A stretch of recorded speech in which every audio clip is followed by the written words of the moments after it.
Hello dear student, welcome to physics नमा। आज के इस वीडियो में हम लोग क्लास 9 साइंस का चैप्टर वर्क एंड एनर्जी का टॉपिक पावर के बारे में स्टडी करेंगे।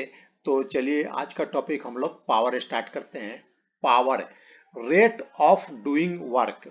पावर से मीनिंग क्या होता है? Rate of doing work. तो आइए हम लोग इसको समझते हैं, रेट ऑफ डूइंग वर्क को समझते हैं। तो इसके लिए हम लोग कुछ ऑब्जर्वेशन करते हैं। जैसे दो बच्चे हैं और ये रोप है, दो रोप है। ये वर्टिकली डाउनवर्ड डायरेक्शन में रोप है और इस पर दोनों बच्चे हाथ के सहारे चढ़ते हैं, ऊपर चढ़ते हैं। देखिए ये दोनों बच्चे रोप पर ऊपर चढ़ रहे हैं जो वर्टिकली रोप है।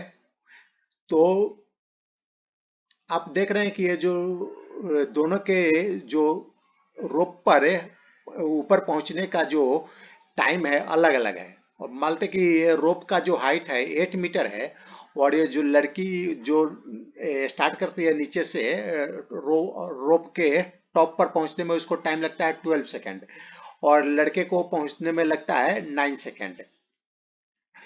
दोनों का वेट, दोनों जो चिल्ड्रन है उसका वेट मान लेते हैं, weight of each children is 360 Newton. यहाँ पर हम वेट देखिए, वेट 360 न्यूटन है यानी mg। Work done bye girl, तो यह जो गर्ल है अपने वेट को ऊपर उठा कर ले गई, अपने मसल से जो फोर्स लगाई, अपने हाथों के मसल से जो फोर्स लगाई अपने बॉडी पर, जिसके कारण उसका बॉडी ऊपर गया। तो इस गर्ल ने कितना काम किया इसको निकालते हैं। यहाँ से ग्राउंड से इस 8 मीटर हाइट तक जाने में गर्ल ने कितना काम किया, वर्क कितना किया, कार्य कितना किया। तो वर्क डन बाय गर्ल हो जाएगा फोर्स। फोर्स क्या होगा? mg। mg जो इसका वेट है, उसके वेट तो डाउनवर्ड डायरेक्शन में है, तो उसको ऊपर जाने के लिए कम से कम mg फोर्स लगाना पड़ेगा। अपर डायरेक्शन में कम से कम मिनिमम mg फोर्स लगाना पड़ेगा।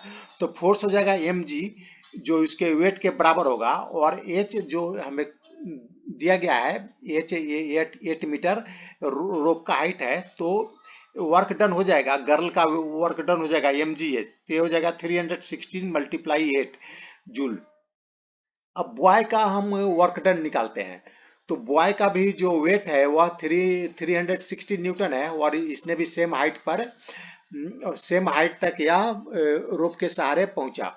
तो इसका भी जो वर्क डन हो जाएगा 360 मल्टीप्लाई 8 जूल हो जाएगा। तो अब हम वर्क डन निकालते हैं। तो work done, sorry, work done bye girl in 1 second निकालते हैं। इसको गर्ल को नीचे से ऊपर जाने में कितना टाइम लगा? 12 सेकेंड लगा। तो 12 सेकेंड में कितना कार्य किया, वर्क किया? 360 मल्टीप्लाई 8 जूल कार्य किया, वर्क किया। तो 1 सेकेंड का हम निकाल लेंगे। Work done bye girl in 1 second हो जाएगा 360 मल्टीप्लाई 8 डिवाइडेड बाई 12। तो ये हो जाएगा 240 जूल। जो गर्ल ये 1 सेकेंड में वर्क करती है उसका वैल्यू आएगा 240 जूल।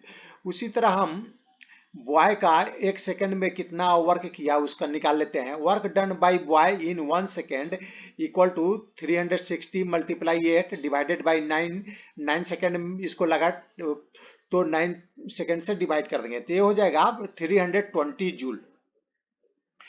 तो देखते हैं इसका जो पर सेकेंड वर्क है, जो अगर 1 सेकेंड में यूनिट टाइम में निकालेंगे लड़की का वर्क डन, तो ये आ रहा है 240 जूल पर सेकेंड।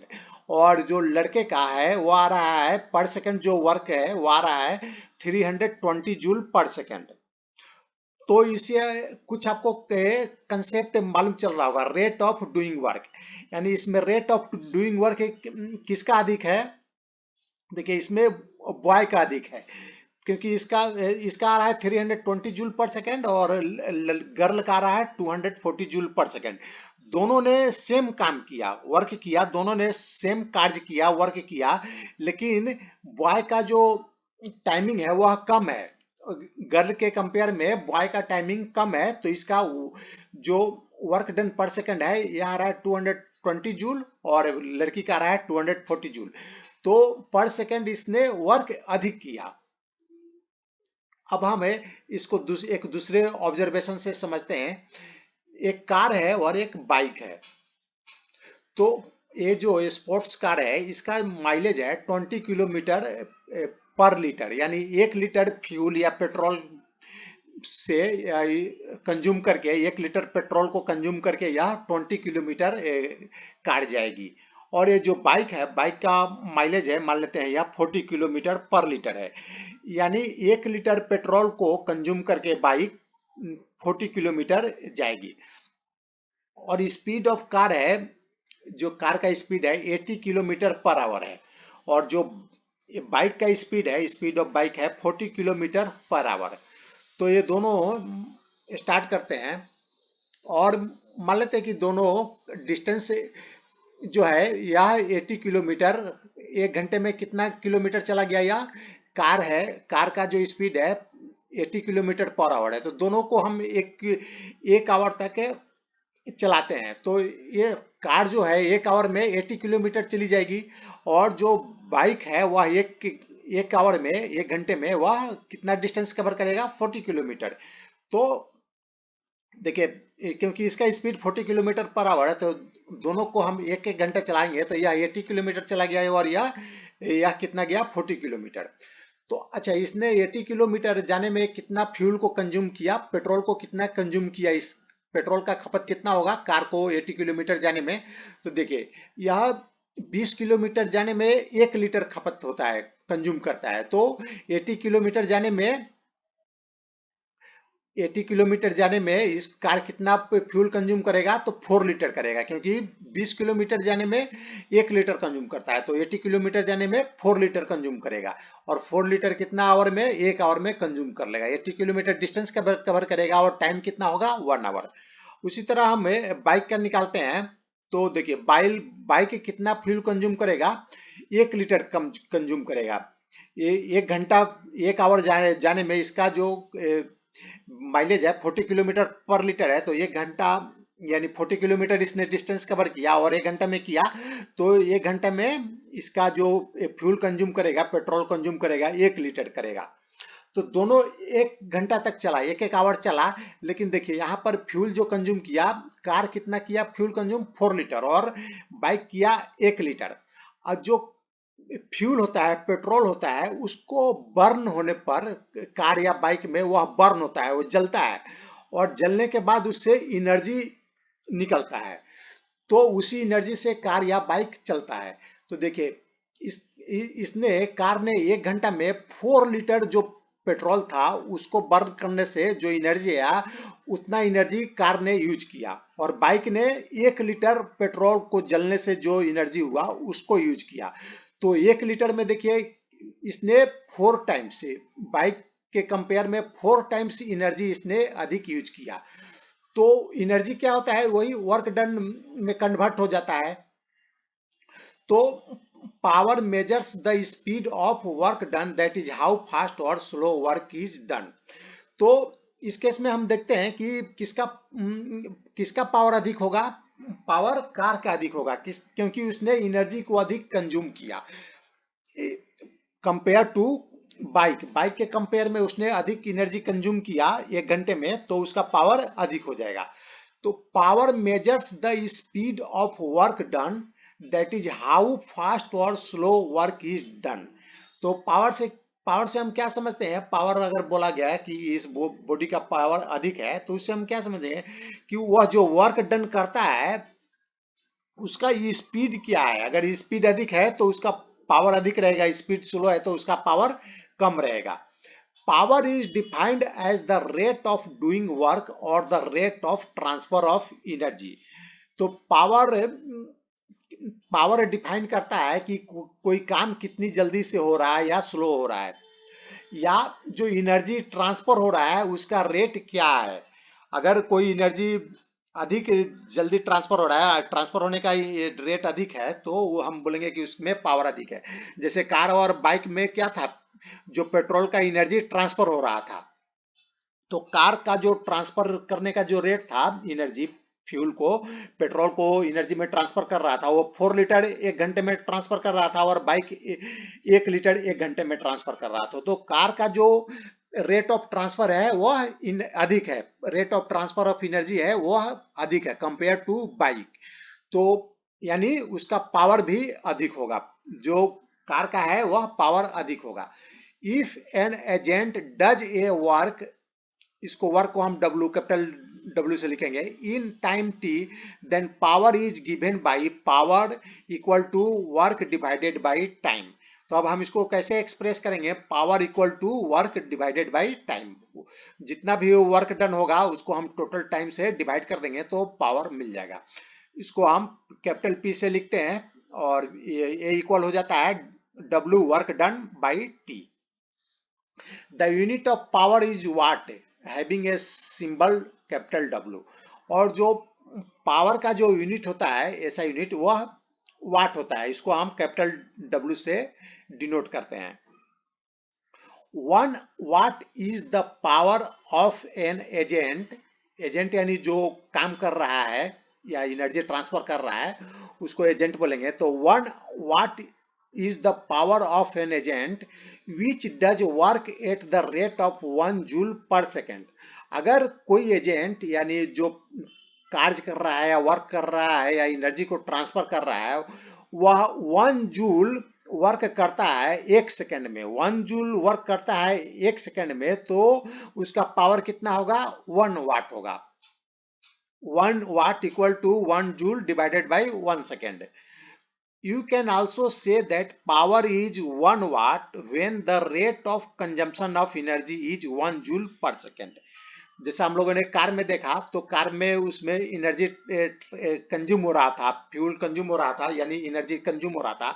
तो अगर 1 जूल एनर्जी पर सेकंड, 1 सेकंड में 1 जूल एनर्जी कंज्यूम हो रहा है, तो उसको भी हम लोग 1 वाट बोलेंगे। या तो 1 जूल वर्क हो रहा है पर सेकेंड, या 1 जूल एनर्जी ट्रांसफर हो रहा है 1 सेकेंड में, तो उसको हम लोग 1 वाट बोलेंगे, 1 वाट बोलेंगे। अगर हमारे पास पावर को अगर बहुत अधिक क्वांटिटी है तो उसको हम किलोवाट में भी मेजर करते हैं। तो 1 किलोवाट हो जाएगा 1000 वाट। तो इसको 1 किलोवाट, इसको शॉर्ट में लिखते हैं 1 kW इक्वल टू 1000 वाट। वाट को कैपिटल डब्ल्यू से लिखते हैं। 1 किलोवाट इक्वल टू, वाट को हम कैसे लिख सकते हैं, वाट को जूल पर सेकेंड भी लिख सकते हैं। तो 1 kilowatt equal to 1000 joule per second. अब आइए हम लोग इस चैप्टर में दिए गए एग्जांपल 11.7 को सॉल्व करते हैं। 2 girls each of weight 400 newton climb up a rope through a height of 8 metre. 2 girl हैं और उनका वेट हमें दिया गया है 400 न्यूटन, और 8 मीटर हाइट रोप पर वो लोग क्लाइंब करते हैं, चढ़ते हैं। We name one of the girl A and the other B. एक गर्ल को ए बोलेंगे और दूसरे को बी बोलेंगे। Girl A takes 20 second, girl A है नीचे से ऊपर जाने में 20 सेकेंड लगाती है, और बी 50 सेकेंड, यहां से यहां तक जाने में उसको 50 सेकेंड टाइम लग रहा है। टू accomplish दिस टास्क, यानी नीचे से ऊपर जाने में उसको 50 सेकेंड लग रहा है। What is the power expanded bye each girl. तो हमें पूछा गया है कि दोनों गर्ल ने कितना पावर को एक्सपेंडेड किया, यानी खर्च किया। तो आइए देखते हैं। दोनों गर्ल जा रही है या जल्दी जल्दी जा रही है, तो यह इसको 20 सेकेंड लगा और इसको जाने में अधिक टाइम लग रहा है, इसको 8 मीटर पहुंचने में 50 सेकेंड लगा। तो हमें दोनों गर्ल का पावर को बताना है। तो पावर क्या होता है, अभी हम लोगों ने देखा पावर होता है वर्क डन बाय टाइम। तो पहले हमें वर्क डन निकालना पड़ेगा। तो वर्क डन क्या होता है, फोर्स मल्टीप्लाई डिस्प्लेसमेंट। तो यहां पर फोर्स क्या होगा, फोर्स जो गर्ल का जो वेट होगा उसके इक्वल होगा। गर्ल का वेट डाउनवर्ड डायरेक्शन में होगा, तो हमें अपर डायरेक्शन में फोर्स उतना मिनिमम उतना फोर्स लगाना पड़ेगा, तब जाके वह ऊपर जाएगी। यानी यह अपने हाथ के मसल से उतना फोर्स अपर डायरेक्शन में लगाएगी अपने बॉडी पर, तो यह ऊपर जाएगी। तो फोर्स इक्वल हो जाएगा उसके वेट के। तो और डिस्प्लेसमेंट हमें दिया गया है, यहाँ से 8 मीटर ऊपर जा रही है, तो एच हो जाएगा 8 मीटर। तो वर्क डन हम निकाल लेंगे, mgh हो जाएगा। तो वर्क डन हो जाएगा, दोनों गर्ल का वर्क डन, दोनों का मास सेम है, सॉरी वेट सेम है, और हाइट भी दोनों का सेम हाइट तक जा रही है, यानी डिस्प्लेसमेंट दोनों का सेम है। तो work done by each girl equal to 400 multiply 8 equal to 3200 joule हो जाएगा, दोनों गर्ल का वर्क डन। अब हमें पावर निकालना है, तो पावर क्या होता है, work done divided by time. तो वर्क डन हमें मालूम चल गया, और टाइम यहाँ पर दोनों गर्ल के लिए अलग अलग टाइम है, तो हम पहले गर्ल ए का पावर निकालते हैं। तो ये क्या हो जाएगा, 3200 जूल डिवाइडेड बाई 20 सेकेंड, इसको 20 सेकेंड लगा, तो ये हो जाएगा 160 वाट। पावर का यूनिट वाट होता है, तो ये हो गया 160 वाट। अब दूसरे गर्ल का निकालते हैं, गर्ल बी का, तो इसका पावर हो जाएगा 3200 जूल, क्योंकि वर्क डन दोनों का सेम है, और डिवाइडेड बाय इसको टाइम लगा 50 सेकेंड, तो ये हो जाएगा 50 सेकेंड से डिवाइड कर देंगे, तो ये हो जाएगा 64 वाट। अब एग्जांपल नंबर 11.8 को देखते हैं। A boy of mass 50 kg runs up a staircase of 50 steps in 9 second. ये बॉय है और यह स्टेयरकेस पर दौड़ के जा रहा है, और स्टेयरकेस में कितना स्टेप्स है, 45 स्टेप है। जैसे ये एक स्टेप हो गया, ये 2 हो गया, 3 हो गया, 4 हो गया, ऐसे ही ये 45 स्टेप्स है, और उसको 9 सेकेंड में वो कंप्लीट कर लेता है। If the height of each step is 15 centimetre, each step का हाइट है 15 सेंटीमीटर, यानी यहाँ से यहाँ तक 15 सेंटीमीटर है, और यहाँ से यहाँ हाइट 15 सेंटीमीटर है, सभी का 15 सेंटीमीटर है। और तो हमें फाइंड हिज पावर, इसका पावर हमें निकालना है, take g equal to 10 metre per second square. तो आइए हम लोग इसको सॉल्व करते हैं। ये जो बॉय है या स्टेयरकेस पर, सीढ़ी पर या जंप करते हुए जा रहा है, तो हमें पावर निकालने के लिए क्या क्या चाहिए, पहले वर्क डन चाहिए, और टाइम हमें दिया गया है। तो हमें तो वर्क डन नहीं मालूम है, तो पहले हमें वर्क डन निकालना पड़ेगा। तो वर्क डन निकालने के लिए क्या फॉर्मूला होता है, एक्सप्रेशन होता है फोर्स मल्टीप्लाई डिस्प्लेसमेंट। तो बच्चे का हमें मास दिया गया है, तो हम इसका वेट निकाल लेंगे। वेट ऑफ बॉय कितना हो जाएगा, mg, मास में हम g acceleration due to gravity से मल्टीप्लाई कर देंगे, तो उसका वेट निकल जाएगा। तो 50 मल्टीप्लाई 10 मीटर पर सेकेंड, यानी ये हो जाएगा 500 न्यूटन, यानी जो बॉय है उसका जो वेट होगा 500 न्यूटन। और ईच स्टेप 15 सेंटीमीटर दिया गया है, यहां से यहां तक 15 सेंटीमीटर दिया गया है, और टोटल नंबर ऑफ स्टेप्स क्या है, 45 है। तो हमें हाइट मालूम चल जाएगा, स्टेयरकेस का हाइट मालूम चल जाएगा। देखिए यहाँ से यहाँ 1 हो गया, यहाँ से यहाँ 2 हो गया, ऐसे ही हम सभी को ऐड कर देंगे, तो हमें ये जो वर्टिकल हाइट है इसका मालूम चल जाएगा। तो वर्टिकल हाइट कितना हो जाएगा, 45 मल्टीप्लाई, ये सेंटीमीटर में है तो इसको मीटर में कन्वर्ट कर देंगे, 15 डिवाइडेड बाई 100 मीटर, तो ये हो जाएगा 6.75 मीटर। यानी जो स्टेयरकेस का जो वर्टिकल हाइट होगा वह कितना होगा, 6.75 मीटर। तो अब हमें देखिए, जो ग्रेविटेशनल फोर्स है वह डाउनवर्ड डायरेक्शन में लग रहा है।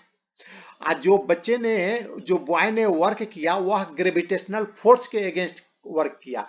तो जो बॉय है जब वर्टिकल डायरेक्शन में जाएगा तभी वह वर्क करेगा। अगर यह हॉरिजॉन्टल डायरेक्शन में जब जा रहा है बच्चा तो वर्क नहीं करेगा, क्योंकि देखिए ग्रेविटेशनल फोर्स और इसका जो डिस्प्लेसमेंट है दोनों के बीच का एंगल कितना है, मतलब वर्टिकल फोर्स डाउनवर्ड डायरेक्शन में, ग्रेविटेशनल फोर्स डाउनवर्ड डायरेक्शन में है, और यह जा रहा है जब हॉरिजॉन्टल डायरेक्शन में जा रहा है, तो दोनों के बीच का एंगल कितना है, 90 डिग्री है। तो जब फोर्स और डिस्प्लेसमेंट का बीच का एंगल 90 डिग्री होता है तो वर्क डन कितना होता है, 0 होता है।